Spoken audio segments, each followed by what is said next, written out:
Hello student, welcome to education with easy trick. आज हम synthetic fibre and plastic के बारे में डिस्कस करेंगे। तो क्या होता है सिंथेटिक फाइबर एंड प्लास्टिक, आइए हम लोग देखते हैं। ठीक है, जो भी इस चैनल पर नए हो प्लीज़ चैनल को लाइक और सब्सक्राइब कर दीजिए, और ताकि आने वाली सारी वीडियो आपको टाइम टू टाइम मिलती रहे और इस तरीके से आपको पढ़ने में भी ईजी हो जाए। ठीक है, सबसे पहले हम लोग पढ़ते हैं इसका इन्वेंशन क्या से होता है। सिंथेटिक फाइबर और फाइबर क्या है, इसका इन्वेंशन कैसे हुआ।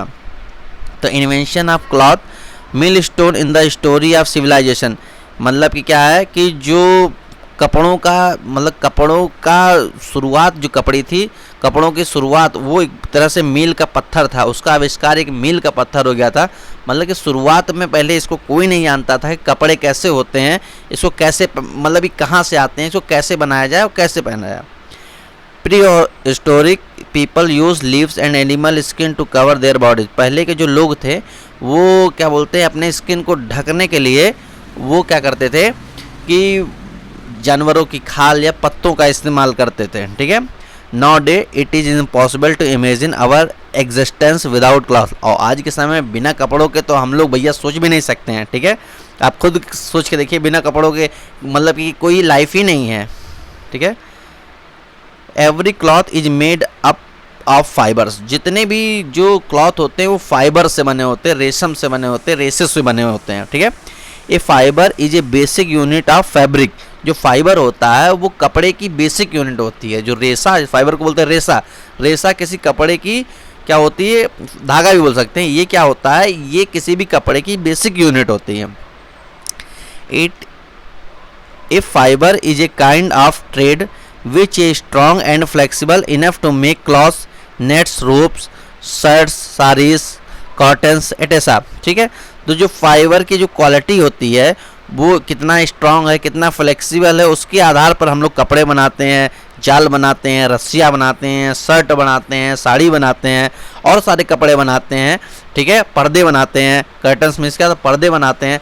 तो ये सारी चीज़ें हम लोग उस फाइबर्स की क्वालिटी पर डिपेंडेंट करता है कि किस तरीके से मतलब स्ट्रांग है, फ्लेक्सिबल है या किस तरीके से लिए हुए हैं, वो इस बात पर निर्भर करता है, जिससे हमारी इन सब चीज़ों को उस रेशे के हाथ से हम लोग मिल करके बना लेते हैं। ठीक है, तो आई होप ये समझ में आया होगा कि शुरुआत में किस तरह से जो क्या बोलते हैं लोग रहते थे, कैसे कपड़ों का प्रयोग करते थे और किस तरीके से हमारे जो कपड़े हैं उनका निर्माण होता है। ठीक है, सबसे जो बेसिक यूनिट होती है फाइबर्स की क्या होती है, मतलब किसी भी फैब्रिक की बेसिक यूनिट होती है फाइबर। फैब्रिक मीन्स होता है कपड़ा, तो जो किसी भी फैब्रिक की बेसिक यूनिट क्या हो गई, फाइबर। ये आप ध्यान रखिएगा। ठीक है, टाइप्स ऑफ फाइबर क्या होते हैं, मतलब फाइबर कितने टाइप्स के होते हैं। ठीक है, फाइबर्स आर टू टाइप्स, एक नेचुरल फाइबर्स होता है, मैन मेड या सिंथेटिक फाइबर बोलते हैं। ठीक है, फाइबर आपके दो तरीके से पाए जाएंगे, एक नेचुरल तरीके से पाया जाएगा, एक होता है मैन मेड। जो लोग आदमी जैसे कि आजकल देखते हैं, पहले लोग कॉटन कपड़ा पहनते थे, अब धीरे धीरे क्या होते हैं कपड़ों में कई सारी डिज़ाइन आ गई है, हर तरीके के कपड़े, हल्के कपड़े और डिजाइनर्स कपड़े। तो ये कपड़े तो भाई ये धागे तो आपको प्रकृति में मिलते नहीं, तो उसको बनाना पड़ता है, तो उसको उसी को बोलते हैं मैन मेड या सिंथेटिक फाइबर।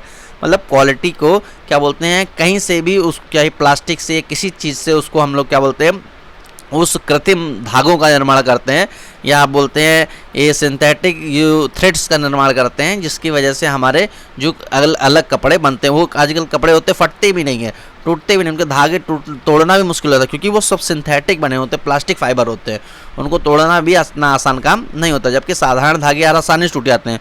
तो ये क्या बोलते हैं, अब धीरे धीरे चूँकि हमारे पास इतने पेड़ पौधे तो है नहीं जितनी जनसंख्या है, तो उन जनसंख्याओं के लिए हर को भाई कपड़ा चाहिए, तो उसलिए ये फाइबर सिंथेटिक फाइबर्स का यूज किया गया, ताकि जो है सभी को जो है आसानी से कम पैसों में कपड़ा मिल सके। क्योंकि कॉटन तो महंगा आता है, क्योंकि उसकी खेती होगी, वो उगाया जाएगा, उसको बुना जाएगा, उसमें कई सारा लेबर प्रोसेस है, वो अपने आप महंगा हो जाएगा। जबकि अगर मान लीजिए मार्केट में हर तरह के कपड़े हैं, तो उसको मैनेज करने के लिए हम लोग सिंथेटिक तरीके का प्रयोग करते हैं, ताकि अलग अलग डिज़ाइन में हर क्वालिटी में जो है कपड़े दिए जा सकें।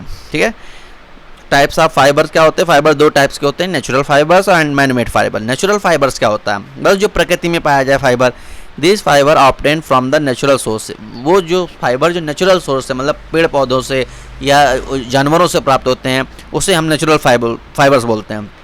We get this fibre either from plant, या तो इसको हम प्लांट से प्राप्त करते हैं, जैसे कॉटन हो गया, जूट हो गया, फ्लेक्स हो गया, कोर हो गया, ठीक है। और फ्लेक्स मतलब सन का पौधा, ठीक है। और एनिमल्स मतलब वूल, सिल्क हो गया, मतलब क्या हो गया, ऊन हो गया, सिल्क हो गया, ये सब क्या जानवरों से मिलने वाले हैं। Some of the commonly used natural fibre and their source are given below. कुछ नेचुरल फाइबर दिए गए हैं और उसके सोर्स दिए गए हैं कहाँ से वो प्राप्त होते हैं। देखो इमेज मैंने लगाया हुआ है। सिल्क क्या है, from the cocoon of the silk worm. एक सिल्क वार्म होता है, रेशम का कीड़ा, उससे सिल्क मिलता है, ठीक है। वूल कहाँ से मिलता है, या तो भेड़ के बालों से, ठीक है, बकरियों के बालों से, क्या बोलते हैं, खरगोश के बालों से या ऊँट के बालों से हमें ऊन मिलता है। कॉटन कहाँ से मिलता है, ये from the fruit of cotton plant. ये कॉटन प्लांट जो होता है उसका फल होता है, ठीक है। हेम्प मतलब भांग क्या होता है, from the stem of marijuana plant. ये मेरिजुना प्लांट का एक पौधा होता है। जूट कहाँ से मिलता है, the stem of the jute plant. ये जो जूट होते हैं, कपास होते हैं, उसके तना का ये जूट प्लांट बनाया जाता है, ठीक है। जूट का निर्माण होता है, जिससे मोटी मोटी रस्सियाँ बनाई जाती हैं, ठीक है।